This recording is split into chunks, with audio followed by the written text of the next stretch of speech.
Hello po mga anang, mga anong, narito po ako sa shrine ni Ananias Jokno. Ito po ay National Historical Commission na ang kasaysayan po nito, siya po ay isang tinatawag naming Himeno at nooy bahagi ng Kapis dinakip si General Ananias Jokno ng mga Amerikano 1901, kilala sa tinaguriang General Pandagat, namuno sa hukbong ekspedisyon ng Panay August 1898. Matagumpay na nadakip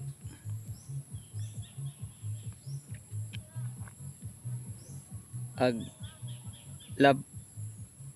labanan sa mga Espanyol sa pulo ng Panay.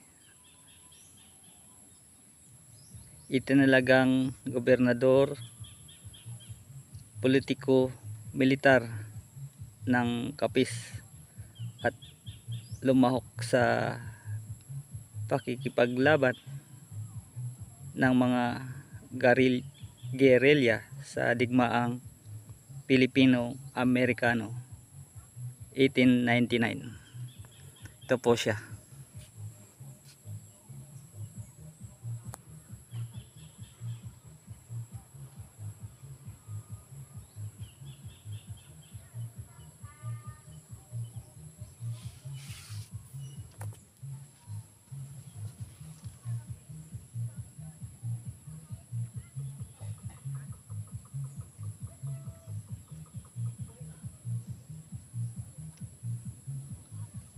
Dito po siya nadakip sa lugar na to, sa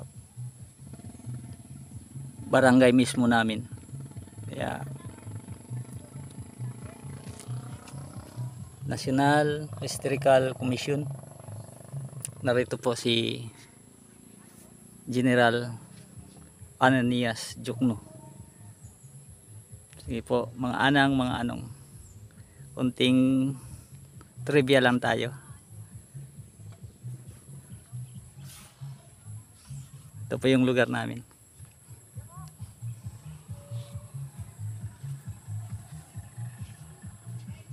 Sinasabi po na mandirigma ng Pandagat. Ito po yun, tanaw po natin ang karagatan.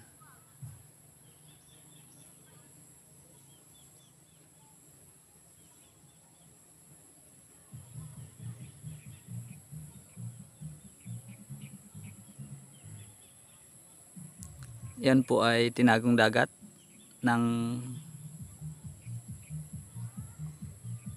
Altabas. Kabila doon ay Batan. Doon naman sa pinakamalayo na po, yun sa likod, parang ilang layer na dito. Yan po ang Dumagit, Batan o New Washington.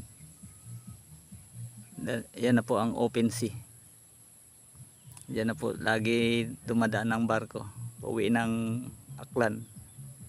Kaya dyan po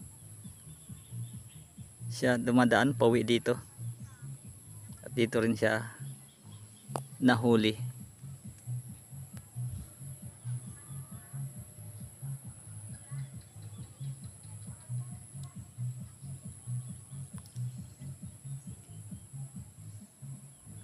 Sige po mga anang, mga anong, narito nga pala ako. Yan.